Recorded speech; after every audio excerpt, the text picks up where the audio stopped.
Good afternoon, good morning, sorry. I have an excuse. I moved from Australia to here. So good morning, everybody. Thank you very much for the organizers for inviting me here to this workshop. You know, it's such a lovely scenery here. It makes me very happy to be here.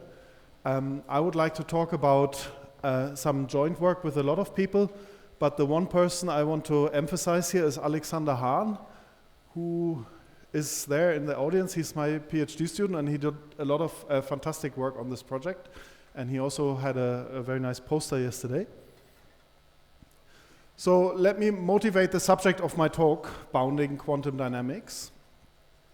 So I think one thing we have seen in the session this morning and also in the discussion session yesterday evening at the Stammtisch is that quantum technology is moving from a qualitative era where you could just merely show some fingerprints of entanglement, fingerprints of coherent dynamics, to a quantitative era where people really talk about the one and only quantity, which is essentially the error rate or the fidelity. And of course, there's been amazing progress, as we have also heard today, in getting these fidelities really high. But I mean, it is that for truly fault-tolerant, scalable quantum computation, as we've heard today, also we're going to need millions of qubits perhaps, and they need to be running for months. And so these error rates really need to stay small, and it depends on which error code you use and which technology you use. But in some technologies, even if you have very small error rates of 10 to the minus 4, it's already too bad.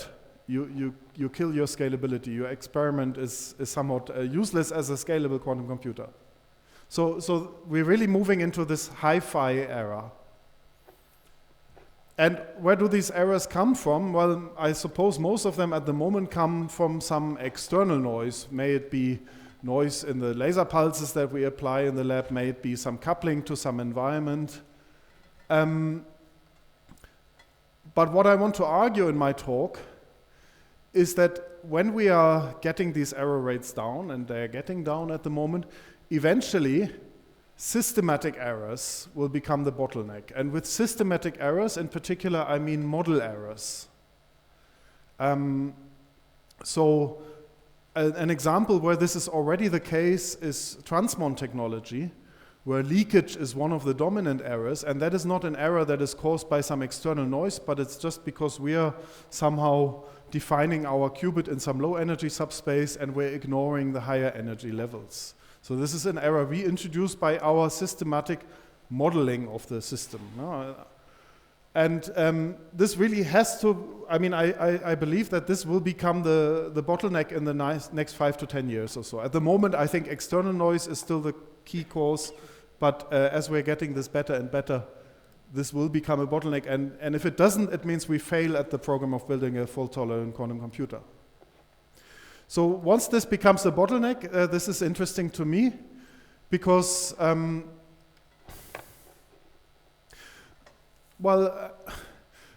where do these errors come from? They often come from approximations made by us theorists. So this is a theoretical talk. I'm a theorist. Theorists strive for elegance, and with elegance we usually mean some sort of Taylor approximation which should be like beautiful, but we don't really care much about the higher orders, because then it would become ugly, right?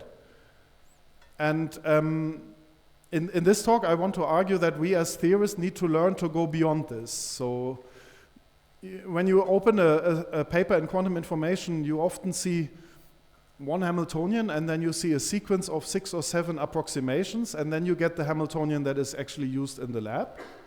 And at each level of these approximations, you make a mistake. And to be honest with you, even the original Hamiltonian is probably a lie, right? Because these are approximations, Taylor expansions to reality. We should really be using quantum field theory, with gravity maybe even. So there's a lot of elegant and approximations. All of them make mistakes. And the interesting thing for quantum computing is that we don't even know the target dynamics, right? I mean, at the moment, we are at a small-scale quantum computation where you can simulate everything you get, pretty much everything you get, classically. And if you can't do it now, maybe wait for 2 or 3 years for computers to get faster, and then you can simulate it classically. So we can verify very easily that the experiments work. But we want to get to a regime, and we must get to a regime where by definition computing the target evolution is impossible. Otherwise quantum computers are not interesting. And so how to do that? And of course there are, let's say, computer scientist approaches to this, like a quantum verification, which are also very interesting. But my talk will be more about the physical side, which is how to bound these things, how to go away from the elegant approximations to bounding and controlling the errors when you make approximations. So this is, in some sense, it's my motivation, but it's also a bit of a lie that this is my motivation, this is my sales pitch, but actually my real motivation is, of course, because I enjoy doing these bounds. So we should all just do what we enjoy. So outline of my talk, I want to explain to you, you guys are young, I want to explain to you how can we bound dynamics, and the standard technique for this is an old technique, hundreds of years old, called Duhamel's formula. So this is, if you only get this out of my talk, then that's already good. Then I will show you how you can slightly enhance Duhamel's formula, and I want to show you that this can then be applied to some approximations that are commonly used in quantum information. One is the Trotter formula, one is the rotating wave approximation, one of my personal favorite approximations, and one is the adiabatic theorem, which is often used in quantum computation as well. So those three things, these examples, I will just show you the results without proof, but for the first two subjects I will actually go into a little bit more detail, and then I'll conclude. So Duhamel, yeah, of course I'm a theoretician, so h bar is equal to 1. Sometimes I set it to 2 as well. So this is, this grumpy looking old man is Duhamel, and some 200 years ago, he asked himself the following question. So, of course, this was not quantum mechanics at the time, but mathematically he asked himself this question. Consider two evolutions, so unitary evolutions with a Schrödinger equation with some time-dependent Hamiltonian. This is the setup. Two evolutions, this is one, I denote with U, and the corresponding time-dependent Hamiltonian is H. And one I call W, and the corresponding time-dependent Hamiltonian is called K. Okay, so I want to compare those two evolutions for two different Hamiltonians, or Duhamel wanted to do that. So you write the difference between the two unitaries, which you want to do, and you realize that you can write them like this as well. So with this I mean a boundary term, which you evaluate at s equal to t, and you subtract at s equal to 0. So at s equal to t, you see the unitary in the front goes away, and you get w, so you get the first term. At s equal to 0, the unitary, when you plug in 0, the unitary on the right goes away, and you get u of t. So this is true. And then Papa-Riemann says that we can write this as the integral over its own derivative, right? Actually, I'm just going to use Riemann and product rule here in this talk. So it's a very, very simple calculation. So Riemann says you can take the derivative and integrate again. And when you take the derivative by the product rule, you have a product of two unitaries. So you get two terms, one from the left and one from the right. Okay, so the one from the right is just because of Schrödinger equation is just K. And the one from the left, okay, I have to look at the Hermitian conjugate of this equation here, so you get a minus sign, and the order changes. So when you take the derivative of this guy, you get a minus h. It's a very simple calculation. And then you take the norm of this. So you have an equality here, but you take the norm, and I forgot a smaller equals. This is still an equal sign, sorry, this is okay. I take the norm of both sides. And you remember that the point was that in quantum computation, we don't know the target evolution, we can't compute it, so those unitaries here on the right side have to go away somehow. And indeed, you know, this unitary goes away just because the norm doesn't care about a unitary in the way. And then I want to also remove these, so how can I do this? I can bring the norm into the integral, and now it becomes a smaller equal. And then I can remove this unitary and this unitary. And this is what Duhamel found. So Duhamel realized that the difference between two evolutions can be written as the difference of the norm of the two generators. And this on the right-hand side you can compute. So graphically what this means is if the two Hamiltonians are close to each other for all times, then also the two evolutions will be close to each other. I think we all know this, and you can find it in many papers, you can find it in many textbooks as a commonly used technique. This works really, really well, and it's used in many examples, but I want to show you one example where it doesn't work, because I want to explain why we need to enhance this guy here. So this is Trotter's formula. Trotter's formula is often used in quantum simulation, which is actually probably my main interest in quantum computation, where you have two Hamiltonians whose sum you cannot create in the lab, but which individually you can create in the lab. And then the idea is you switch very quickly between them, and the system sees the average of the two. So this evolution is approximately this for large n. So I want to use Duhamel to show you why this doesn't work. So I write this as a unitary evolution for a time 2t. I can do that. And the Hamiltonian that corresponds to the left-hand side is just the average of the two Hamiltonians. It's actually time independent. So the factor 2 cancels out. On the right-hand side, I also want to write this as a unitary.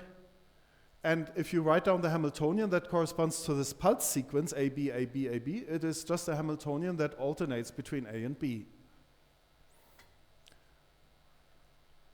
So this is a kind of graphical picture of this. This is the right-hand side evolution where you alternate between A and B, and on the left-hand side you just have a constant A plus B over 2. If you now compute the difference between this Hamiltonian and this Hamiltonian, you will see that the difference from the average will oscillate in plus and minus. So it oscillates between A minus B over 2 and plus with a plus and minus sign. And the faster you switch, the faster this oscillates. And then Duhamel says, okay, we can bound the evolution by the bound of the distance, but you see the plus and minus here goes away because of the norm.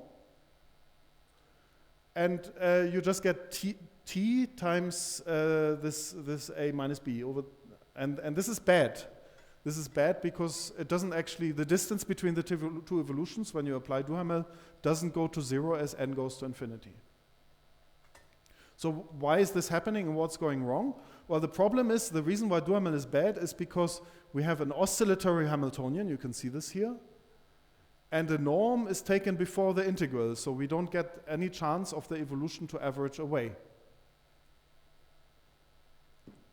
Okay, so that's why we thought it's time to enhance Duhamel. So this is the enhanced Duhamel.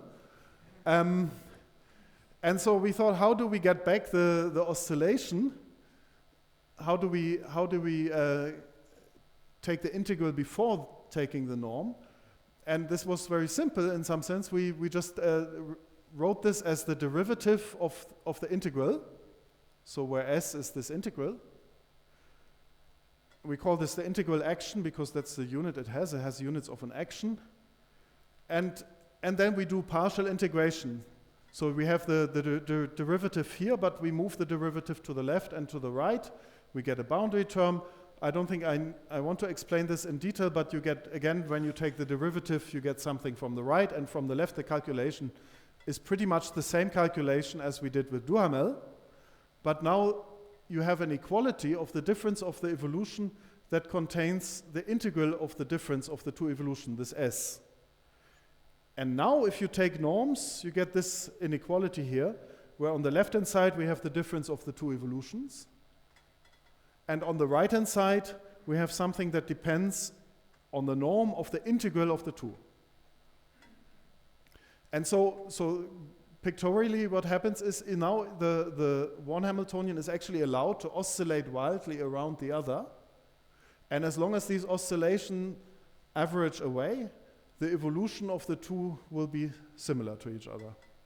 So let's call this the enhanced Duhamel. Actually, surely someone else must have done this before. I mean, this is so elementary. We have 200 years since Duhamel, so this must be in the literature. And if I have to to bet with you, I would happily bet on the side of that it is somewhere in the literature. But the truth is we haven't found it anywhere in the literature. And if you know where it is, please let me know. But it doesn't really matter whether it's in the literature or not. The fact that it is not known and not widely used is the thing that is relevant for us. So, and we started using this bound in many, many examples. And it turned out to be very, very versatile. So we used it to prove Trotter again. Of course, we didn't need to prove it again. To prove the adiabatic theorem, the strong coupling limit, dynamical decoupling, which is a type of control method. My favorite, the rotating wave approximation. And we also proved that in some sense it's not surprising that you can prove so many different things, so many different approximations with this bound, because it turned out that this bound is in some sense a necessary and sufficient condition. So Duhamel is only a sufficient condition for the two evolutions to be close, but in some technical sense this bound is necessary and sufficient. So we called it one bound to rule them all. And you can even modify it a little bit by applying the equality to states. So this integrated by part equality that I had on the previous slide, if you apply that to states, then you get state-dependent bounds. And this is interesting because state-dependent bounds can be much better than norm bounds. You know, norm bounds are elegant, but they're the worst case bound because the norm, by definition, is the supremum over something over all possible states. And in quantum computing, we don't care how bad a quantum computation is on all possible states. We just care about how it is on the initial state, right? On the particular initial state. And it also, when you do state-dependent bounds, it shows the dependence on the initial state. Duh, I mean, this is clear. But it can be some interesting physics that you reveal from this. And also, looking at these state-dependent bounds is the only option that we have when you want to bound dynamics, when you have the harmonic oscillator, when you have Coulomb potential, when you have transmon system, when you have ion qubits, because all of these Hamiltonians here, when you take norm bounds, will explode. The norm will be infinite. So it doesn't work with norm bounds. Okay, so for the last 5 minutes of my talk, I just want to run through 3 applications. So I promise that Trotter can be solved with this. I'm not going through the calculation, but you just plug this in our bound. You apply it to some state. You take the norm, and you get the right-hand side here. You get that Trotter goes as t squared over 2n. N is the number of Trotter steps. And then you have to apply the square of the Hamiltonian, essentially, to the initial state. Where this h here, and this is a case that we were interested in, h is by definition the eigenvalue that corresponds to a plus b. So we restricted this analysis first for the simplest case for eigenstates of the sum, but more examples are in these papers here. And then when you have this bound, you can actually start playing around and apply it to some interesting models. For example, quantum chemistry, because in quantum chemistry you have things like the Coulomb potential, for which you cannot apply norm bounds. And we started using the hydrogen atom, and this was a case where we have, for example, the Trotterization between the kinetic and the potential energy of hydrogen, and we proved some bounds. I just put one example. You know, remember from undergraduate that the eigenstates of hydrogen are numbered by some quantum numbers, and then we can actually compute these bounds, and we get times that, here I actually don't set h bar to 1, times that depend on physical constants, timescales that depend on physical constants. And this is interesting because if the norm bounds all trivialize, they're all infinite for hydrogen. And Alex's poster had much more detail on this, but I would suggest you talk with him if you're interested in the story of how these bounds are relevant for quantum chemistry. Okay, so then my arch enemy, the rotating wave approximation, which I never understood because I always remember the professor saying, yeah, something oscillates wildly and therefore we can remove it. So I skip all the details, but the most interesting model is probably the quantum Rabi model, which describes the interaction of some two-level system with a quantum field, and that is approximated by Jaynes-Cummings model, which is after the rotating wave approximation. And again, we plug this in for some initial state. In this case, we take an initial state with a certain number of photons, and we get a bound for this rotating wave approximation, which depends on the coupling between the light and matter, which is G, which depends on the frequency of my light, which is omega. So the whole thing goes down as the frequency goes to infinity. But it also, it also depends on the number of photons in the cavity. So this was something that maybe in hindsight is obvious, but wasn't clear to us in the beginning, and only when you compute the bound you could actually see this. The last example is the adiabatic theorem, which is of course now very popular for things like, how is it called, Quaoa and these kind of heuristic algorithms. So you have some Hamiltonian on some time interval from 0 to t. It is time dependent, but you're rescaling the time dependence by making the interval longer and longer and making the time dependence, maybe the ramp of your Hamiltonian, slower and slower. So you look at large t. And then somehow you know that adiabaticity means that the eigenstates, the instantaneous eigenstates, are being preserved. And so if you compare the actual solution of the time-ordered exponential of the Hamiltonian and the adiabatic evolution, you can plug this again in the one bound, and you get something slightly more complicated here, but you get an explicit bound. So here, this is the number of eigenvalues of my time-dependent Hamiltonian. This is the spectral gap, which is usually the important quantity for the adiabatic theorem. This is the spectral slope. These are, roughly speaking, the speed at which the projections of the Hamiltonians move. And this is, roughly speaking, the acceleration of the projections of the Hamiltonian. So I'm not going to talk through this, but these are the actual definitions of all the constants in there. But the takeaway message is that you actually get a bound rather than the usual that t must be much larger than 1 over the gap. Because what is difficult with such expressions is, of course, that you don't know what means much, much larger. I mean, is 10 times larger? Is that much, much larger? Or is it 100 times? Or is it 1,000 times? If you don't actually know the constant in front of it, you don't actually know if you can apply it. Okay, so I come to my conclusions. So this enhanced Daml formula is, first of all, this is the enhanced Daml formula. And it's easy, because you can compute it here, you can compute everything on the right side explicitly without knowing the evolution. All you need to know is the Hamiltonians. And essentially you're just bounding a simple integral, so it's not too difficult. It's very versatile in the sense that it can be applied to almost anything. And currently we're extending the work to many body problems. So we want some versions of these bounds which scale nicely when you take the thermodynamic limit in the many body case. To field theories. So field theories are particularly singular objects where you not only have infinite dimensions, but you have infinitely many infinite dimensions, so it's a bit technical. To Floquet theory, which is a nice way of driving, I think Monica will talk later about this, a nice way of driving a system where we also want to see explicit bounds. And I think with that, I'd like to thank you for your attention.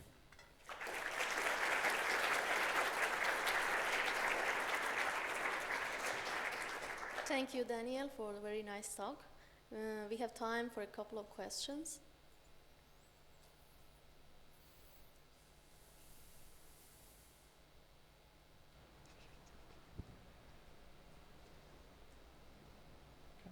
I guess this also works for dissipative semigroups instead of unitary ones? It does. We actually have a version of this. I didn't mention it here, but we have a version of the adiabatic theorem and the rotating wave approximation for open systems. But you have to be a bit more careful, because when you bound a unitary, you just remove it, right? Yeah. But if you actually look at the integration by part equality that I have, I think here, this one, we have the inverse evolution here. And so if you, for dissipative systems, if you take the norm of that, it would blow up exponentially.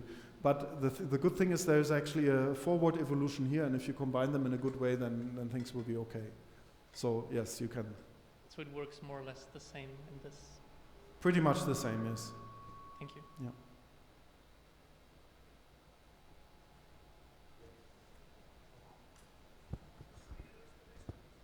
Should start, right? Yeah, thanks for the very interesting talk. I was wondering, like, this trick which you do to go from the normal Duhamel to the enhanced Duhamel equation, can you do it again and again? Yes. Yes. So can you get better and better bounds? Yes, a very good question. You get more and more boundary terms, and if those boundary terms are non-zero, then you don't get better and better bounds. But if the boundary terms are zero, then you get better and better bounds. And this is actually one way of designing higher order Trotter schemes. So Alex has worked a lot on this. So you know there's not just Trotter splitting, but there's also strung splitting and so on. And those will have the property that higher order actions will disappear at the boundary. Another example is, and we have a paper cooking for that now, is Bloch-Siegert shift. So if you do, you know, the rotating wave approximation, the first approximation is in some sense is the rotating wave approximation. The next one is the Bloch-Siegert shift, and that's also one where you demand that the next order integral action disappears. Yeah, thank you for that question.